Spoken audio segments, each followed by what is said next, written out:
This channel does not promote any violent, harmful, or illegal activities. All content provided by this channel is meant for an educational purpose only.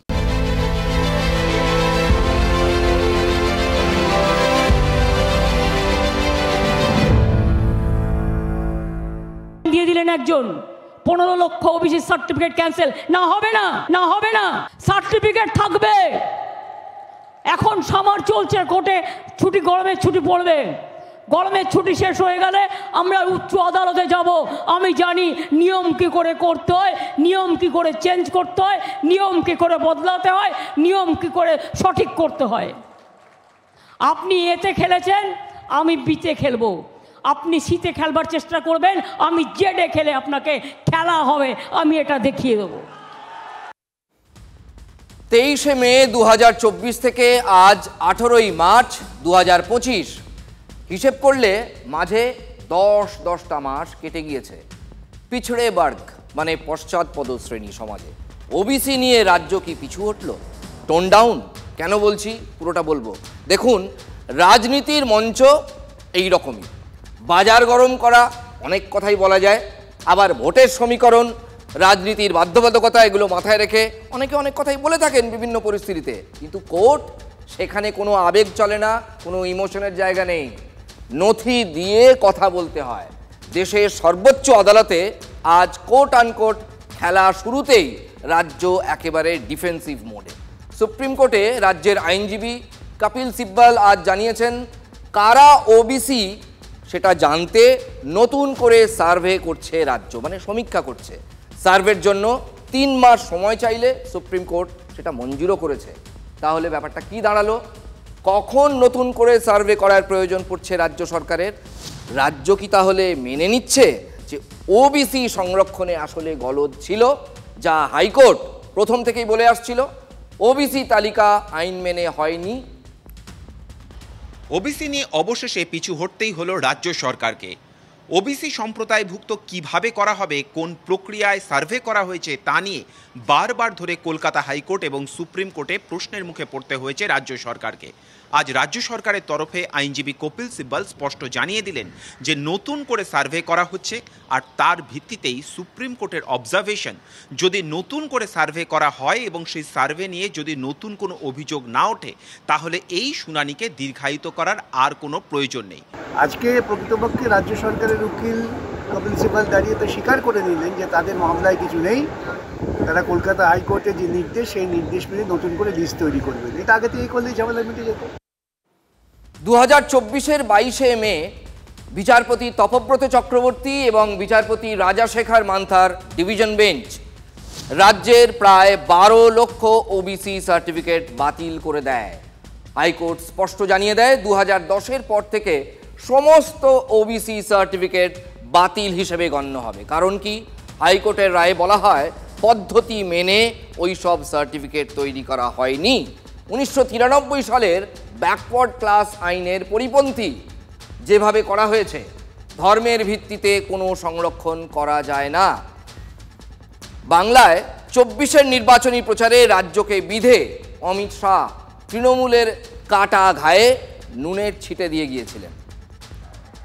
एक Congress party और INDI alliance ये मुसलमानों को आरक्षण देकर हमारे पिछड़े वर्ग, दलित और ट्राइबल का, आदिवासी का आरक्षण छीनना चाहते हैं। আমি বারবার বলি, মুসলিমরা এত খারাপ নয় যে তারা তপশিলীদের রিজার্ভেশন কাটবে। মোদি বাবু, আপনি জেনে রাখুন, আপনি আগুন নিয়ে খেলছেন। जब तक नरेंद्र मोदी जी है, एससी, एसटी और ओबीसी के आरक्षण को कोई हाथ नहीं लगा सकता, कोई हाथ नहीं। তপশিলীদের রিজার্ভেশন আপনি ক্যান্সেল করবার চেষ্টা করছেন, আপনাকে করতে দেব না। আপনি মুসলিমদের নামে দোষ দেবেন না। बंगाल में जिस तरह से कोई सर्वे करे बगैर मुसलमानों को ओबीसी बनाने का षड्यंत्र चला, इसके कारण हाईकोर्ट ने रोक लगाई। হিন্দু মুসলমানে ভাগাভাগি করে দিচ্ছেন দেশের প্রধানমন্ত্রী। সারা বিশ্ব শুনলে নিন্দা করবে। এবং এইটাই আজকে কোর্টকে দিয়ে করিয়েছে। পাল্টা প্রচারে তৃণমূল সুপ্রিমো হাইকোর্টের নির্দেশকেই বড় ইস্যু করেছিলেন। আর একজন বিচারক মহাশয় কেউ রিটায়ার করে বলছে আমি আরএসএস এ ছিলাম, কেউ বলছে আমি আরএসএস এর, কেউ বলছে আমি বিজেপির। এই দিয়ে মানুষের বিচার হবে কোত্থেকে? আরএসএস এর মামলা কারা তুলেছেন, কে প্রিসাইডিং যাচ্ছিল সেটা সবাই এখানে জানে। পর্দা তো কম নয়। একটা সরকার কি পলিসি নেবে, সেই পলিসি নিয়ে যাও না। বিজেপির একটা পলিসির ব্যাপারে একটা কথা বলবার সাহস আছে না, হিম্মত আছে? কাউকে দিয়ে একটা অর্ডার করিয়েছে, যদিও তার রায় আমি মানি না। যেমন 26,000 টিচারকে যখন বাতিল করেছিল বিজেপি, আমি বলেছিলাম ওদের রায় আমরা মানি না। তেমনি বলছি আজকে যে রায় দিয়েছে, যেই দিয়ে থাকুন, নাম বলবো না, জাজমেন্ট নিয়ে বলা যায় বিজেপির রায়টা আমরা মানবো না। ওবিসি রিজার্ভেশন চলছে, চলবে। দেখুন, তৃণমূল সুপ্রিমো যে লড়াকু স্ট্রিট ফাইটার, সেটা মমতা বন্দ্যোপাধ্যায়ের অতি বড় বিরোধীও অস্বীকার করতে পারবেন না। ইস্যুটা তিনি 26 পর্যন্ত জিইয়ে রাখতে চান, হয়তো ভোটের অঙ্কেই। যেখানে বিজেপি চড়া হিন্দুত্বের আওয়াজ তুলে ভোট মেরুকরণেই জোর দিচ্ছে, পাল্টা ওবিসি সংরক্ষণকেই তাস করতে চাইছেন শাসক সুপ্রিমো। কদিন আগে মুর্শিদাবাদে গিয়ে সুর চড়িয়ে এসেছেন। সংরক্ষণ নিয়ে মামলার জেরে 2 থেকে 3 লক্ষ চাকরি আটকে রয়েছে।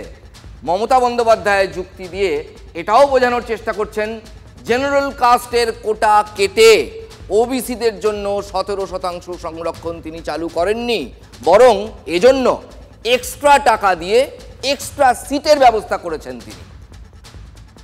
এটা পলিটিক্স করে যেমন 26,000 শিক্ষককে একতরফা বাতিল করা হয়েছে, তেমনি ওয়াকফ প্রপার্টি দখল করতে হবে, ওবিসি রিজার্ভেশন কেড়ে নিতে হবে, এনআরসি চালু করতে হবে, এনপিআর চালু করতে হবে। এগুলো বিজেপির কথা। কোর্টের নির্দেশে যাদের ওবিসি সার্টিফিকেট বাতিল হয়েছে, সুযোগ সুবিধা পাচ্ছেন না, চিন্তা করবেন না। আমরাও বড় বড় আইনজীবী দিয়েছি যাতে সুপ্রিম কোর্ট কেসটা দেখেন এবং সঠিক বিচার করেন। তাছাড়াও আমরা নিজেরাও অলরেডি সার্ভে করতে শুরু করেছি। এই সার্ভের কথাই কি আজ বড় আইনজীবী, মুখ্যমন্ত্রী বলছিলেন না আমরাও বড় বড় আইনজীবী দিয়েছি, বড় আইনজীবী কপিল সিব্বল সুপ্রিম কোর্টকে জানালেন 5 জানুয়ারি ওবিসি সংরক্ষণ নিয়ে সুপ্রিম কোর্টের প্রথম শুনানি রাজ্যকে হতাশ করেছিল, নিরাশ করেছিল। হাইকোর্টের রায়ে কোনো স্থগিতাদেশ দেওয়া হয়নি, উল্টে রাজ্যের কাছে পদ্ধতি জানতে চাওয়া হয়। কোন পদ্ধতি মেনে ওবিসি সার্টিফিকেট দেওয়া হয়েছে তা সুপ্রিম কোর্টকে জানাতে হবে। যে পদ্ধতি নিয়ে প্রশ্ন তুলেছিল হাইকোর্ট, সেই জায়গা থেকেই চ্যালেঞ্জের সুর একেবারে সপ্তক থেকে যেন খাদে নেমে এলো। এই বিষয়ে তৃণমূলের সরকারের অপদার্থতা এবং তোষণের কারণে রাজ্যের সমস্ত দপ্তরে কর্মসংস্থান বা চাকরির যে সুযোগগুলো ছিল সেগুলো বন্ধ হয়ে আছে। রিক্রুটমেন্টটা থমকে আছে কেন? ওবিসি রিজার্ভেশন নিয়ে একটা কোর্টে কেস করেছে। কিছু দুষ্টু লোক আছে যারা কাজের কাজ করে না, অকাজের কাজ করে। অনেকেই বলেছিলাম সবচেয়ে সহজ পন্থা হচ্ছে নতুন করে লিস্টটা করা। কলকাতা হাইকোর্ট যেভাবে বলেছে যে তোমরা কমিশন ঠিকমতো করোনি, সেই কাজটা করলে কিন্তু এত সময় নষ্ট হতো না। একটা গিয়ে ঠুকে দিল আর ব্যাস ঠকঠকিয়ে বকবকিয়ে সেটা বন্ধ হয়ে গেল। এটা বোঝবার ক্ষমতা নেই যেটা করার ফলে আমার রিক্রুটমেন্ট কয়েক লক্ষ ছেলে মেয়ের আটকে আছে। 2026 সালে ওবিসি সম্প্রদায়ের মানুষের কাছে অবশ্যই জবাবদিহি করতে হবে যে কিভাবে নিয়ম বহির্ভূতভাবে তোষণের রাজনীতি করতে গিয়ে একদিকে হিন্দু ওবিসিদেরকে বাদ দেওয়া আর পরবর্তীকালে সমস্ত সরকারি দপ্তরে নিয়োগ বন্ধ হওয়ার জন্য কেউ যদি দায়ী থাকে সেটা হচ্ছে মাননীয় মুখ্যমন্ত্রী। এবং সরকার সব মামলায় দুমদাম করে সুপ্রিম কোর্টে চলে আসে জনগণের পয়সা, এবং তাতে কিন্তু প্রকৃতপক্ষে দেরি হয়। আর দেরি হলেই তখন ওরা বলবে কি এরা মামলা করেছে। মুখ্যমন্ত্রী আক্ষেপ করছেন ওবিসি মামলার জেরেই কয়েক লক্ষ সরকারি চাকরি আটকে রয়েছে, তার মধ্যে স্কুলের চাকরিও আছে।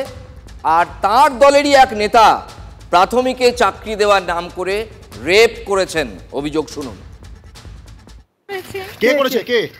আব্দুল মান্নান। কবে? 14 তারিখ। কোথায় এসে নিয়ে গেছিল? কিচেন থেকে সরেন না। বাড়িতে।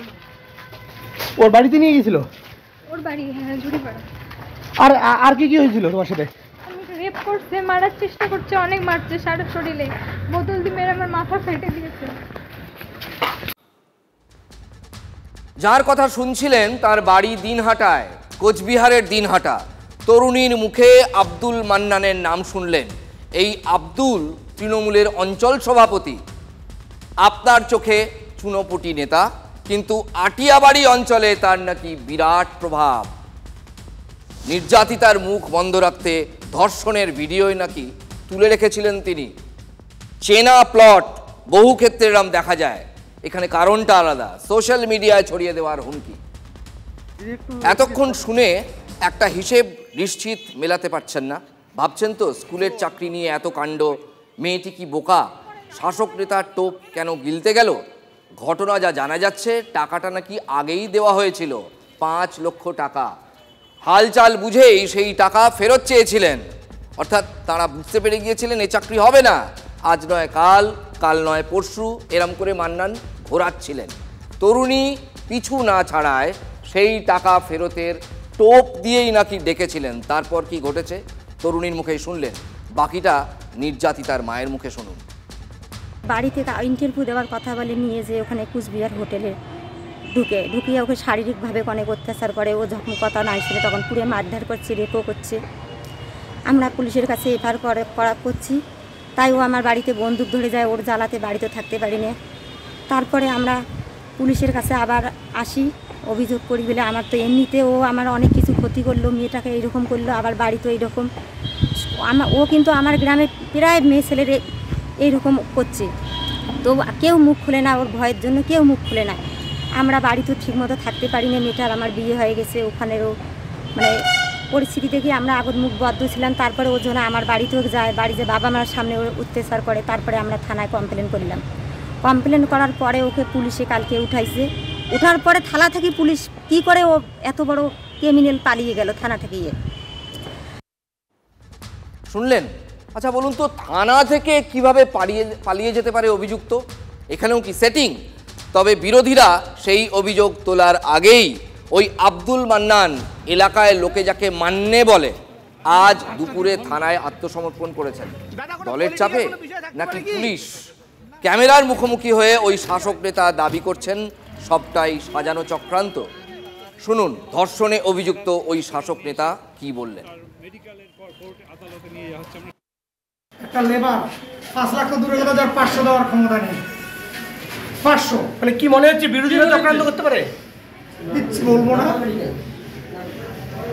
বলার কিছু নেই। যেহেতু বলছে চাকরির টাকা, এটা পারিবারিক একটা ক্যাচাল হয়েছিল, মারামারি হয়েছে একটা, সেটাকে ওরা অন্য জায়গায় নেয়। বাকিটা আপনার বিরুদ্ধে যে ধর্ষণের অভিযোগ, এটা কি বলবেন? বর্তমান তোমাদের মানে মৌনতা, বাকিটা নাইবা বললাম। আপনিও জানেন 500 টাকা দেওয়ার ক্ষমতা নেই, 5 লক্ষ। আচ্ছা এটা কোনো যুক্তি হলো?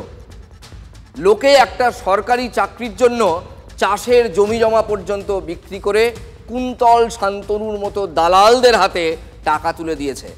চাকরি বিক্রির আর এক দালাল তাপস মণ্ডলের একটা কথা কানে বাজছে আজকে, জানেন? জেলায় জেলায় ঘুরলে কুন্তলদের ঠিক পেয়ে যাবেন। এই আব্দুল মান্নানও কি তেমনই একজন দালাল? তবে এই নেতা একটা অভিযোগ অন্তত স্বীকার করেছেন, একটা মারপিটের ঘটনা ঘটেছে। মানে তিনি মেরেছেন, পিটিয়েছেন। মারলেন কেন? একজন মহিলার গায়ে হাত তোলাও তো অপরাধ, ভুলে গেলেন? নাকি এটাও শাসকের অধিকার?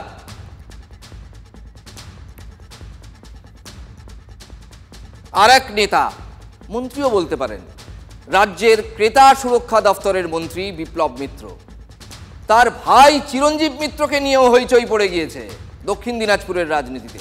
হইচই ফেলেছে বিজেপির অভিযোগ, অভিযুক্তকে জামিন পাইয়ে দেওয়ার জন্য চালাকি করেছেন নাকি মন্ত্রীর ভাই। চিরঞ্জীব মিত্র গঙ্গারামপুর মহকুমা আদালতের অতিরিক্ত সরকারি আইনজীবী। চালাকিটা কি করলেন?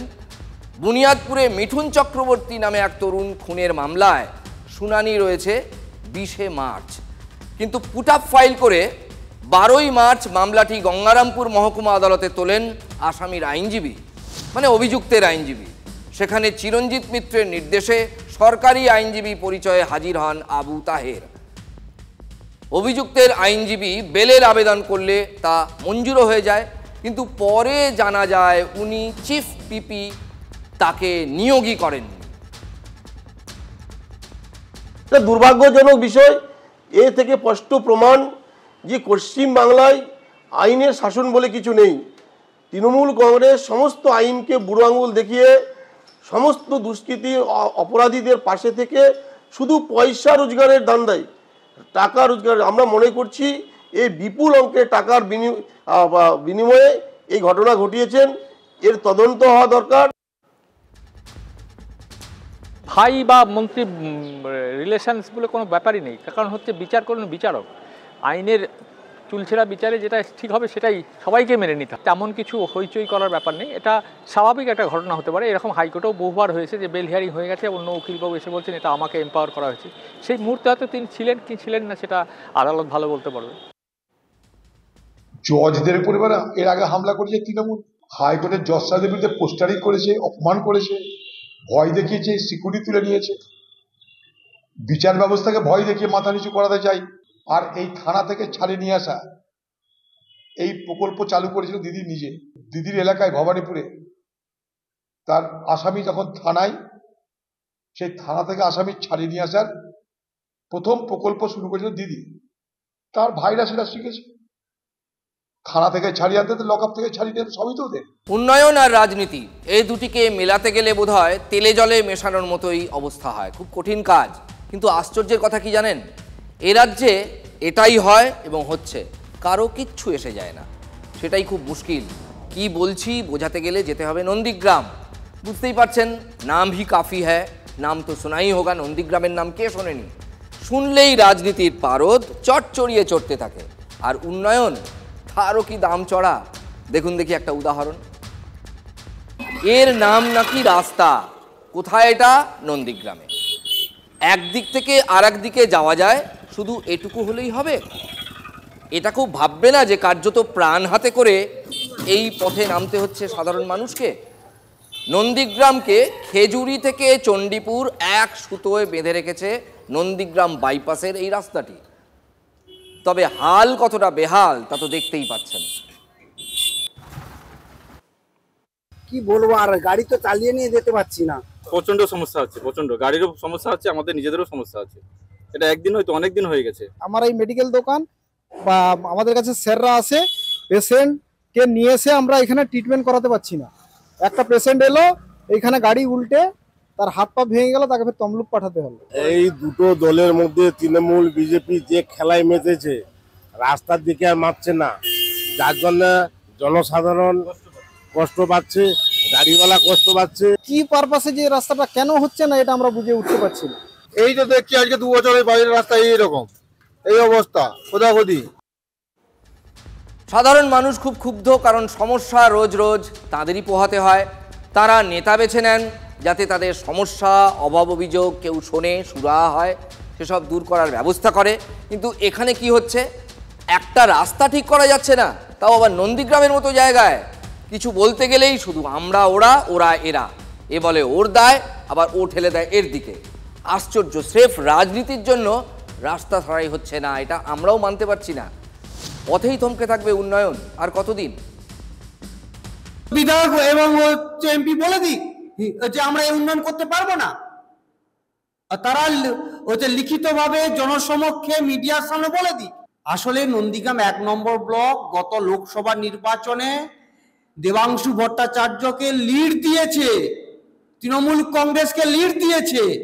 সেই প্রতিহিংসা এবং রাগে অভিজিৎ গাঙ্গুলি তার এমপিলার থেকে ন্যূনতম উন্নয়ন করার প্রয়োজন বোধ করছেন না এই নন্দীগ্রামে। এই রাস্তাটি পিডব্লিউডি কর্তৃপক্ষ রক্ষণাবেক্ষণ করে, যা রাজ্য সরকার দ্বারা নিয়ন্ত্রণাধীন। এখানে জেলা পরিষদ তৃণমূল কংগ্রেসের পক্ষে, রাজ্য সরকার তৃণমূল কংগ্রেসের। সুতরাং ভারতীয় জনতা পার্টির এই রাস্তা সংস্কার করার কোনো জায়গাই নেই। যেহেতু নন্দীগ্রামের মানুষ শুভেন্দু অধিকারীকে জিতিয়েছে, এখানকার মানুষ যেহেতু গ্রাম পঞ্চায়েত সমিতিতে ভারতীয় জনতা পার্টির বোর্ড করেছে, তার জন্য এখানকার মানুষকে বঞ্চিত করা হচ্ছে। টাকা নিয়ে, বেআইনিভাবে টাকা নিয়ে আবাসনে পানীয় জল সংযোগের অভিযোগ, তৃণমূল কাউন্সিলরের বিরুদ্ধে টাকা নেওয়ার অভিযোগ, বৈধভাবে আবেদন জানিয়ে জল না পেয়ে ভুক্তভোগী পুরুলিয়ার পুরসভার বহু যোগ্য বাসিন্দা, কাঠগড়ায় তৃণমূল পরিচালিত পুরুলিয়া পুরসভা। এই বৈধতা সম্বন্ধেই জানা আছে, অবৈধতা সম্বন্ধে আমাদের কিছু জানা নেই। অবৈধতাটা বলতে পারবেন যদি কিছু থাকে, যারা কমপ্লেন করেছে, যারা অভিযোগ করেছে, তারা যদি আমাদেরকে একটু সাহায্য করে অভিযোগটা জানিয়ে যে অবৈধতাটা কোথায়। কারণ এই অবৈধতাটা খুঁজতে গেলে আমার মনে হয় কেউ খুঁজে পাবে না, যা সিস্টেমে তাই হয়েছে। 3 ও 23 নম্বর ওয়ার্ডে জলের কানেকশনের নামে তোলাবাজির অভিযোগ উড়িয়ে তৃণমূল কাউন্সিলরের দ্বারস্থ মহকুমা শাসকের কাছে। আমার তো মনে ঠিকাদার নিজে মনে করে দিয়েছে এটা কিছু টাকা পয়সা খেয়ে, সেটাও দেখছি আমরা। এবার গিয়ে আমরা ওই বিষয়টা দেখবো। এসডিও সাহেব বললেন আপনারা নিজের লেভেলে বিষয়টা দেখলেন, যদি না হয় তখন আমাকে জানাবেন। তৃণমূল কাউন্সিলরদের দাবি, অবৈধভাবে পানীয় জলের সংযোগ দিয়েছে এক ঠিকাদার সংস্থা। পুরসভাকে সম্পূর্ণ অন্ধকারে রেখে এই কাজ হয়েছে বলে দাবি। জানাজানি হতেই পদক্ষেপ পুরসভার। বিষয়টা আমরা দেখেছি। এখন হোল্ডিং ওনাদের আছে, 29টা হোল্ডিংয়ে ওনারা 2000 টাকা করে জমা দিয়েছেন। কিন্তু সাথে সাথে এটাও ঠিক যে বহুতল আবাসনে আমরা এখনই পানীয় জল দিতে পারবো কি পারবো না, এরকম কোনো পূর্ণাঙ্গ সিদ্ধান্ত আমাদের বোর্ড সভায় অনুমোদিত হয়নি। এই অবস্থার মধ্যে আমরা চেয়ারম্যানকে বিষয়টি জানিয়েছি। উনি আশ্বস্ত করেছেন যে বিষয়টা গোটাটা খতিয়ে দেখা হবে, তারপরে ইতিবাচক পদক্ষেপ। এবার আপনাদের একটা জীবনমুখী খবর দেব।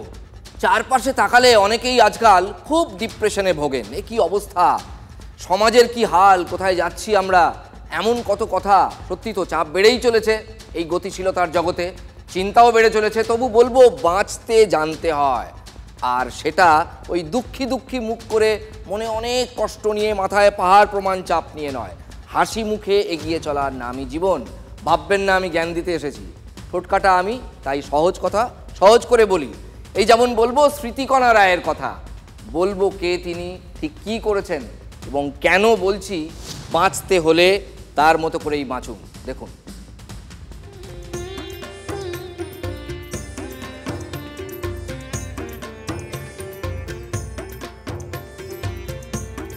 খুব ভালো, আপনাদের দেখে আরো ভালো লাগছে। এই হাসিটাই তো সব। হাসতে জানেন ইনি, স্মৃতিকণা। জানেন, মানেন, জীবনটাকে এভাবেই কাটাতে হয়, হাসি মুখে।